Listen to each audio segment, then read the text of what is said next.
News. আজ সকালে গোপালগঞ্জে যাওয়ার পথে এনসিপির নেতাকর্মীদের গাড়িবর আবারও হামলা।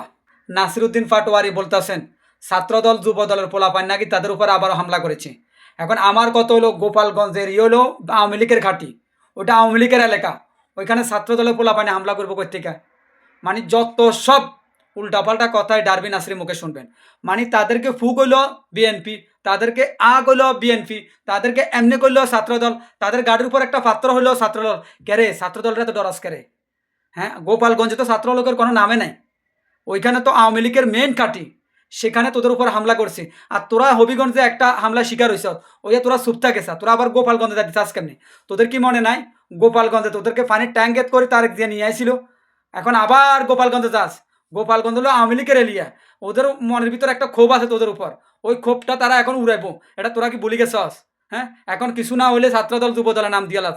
তোরা যে কি করবি তোরা নিজে জানিস না, এখনো সময় আছে। নাসির পাটোয়ারি ছুবই যা। আমি আজকে থেকে আর কোনো কথা বলবো না, চুপ থাকবো। পুরো বাংলাদেশে দেখি ওনারা কতটুকু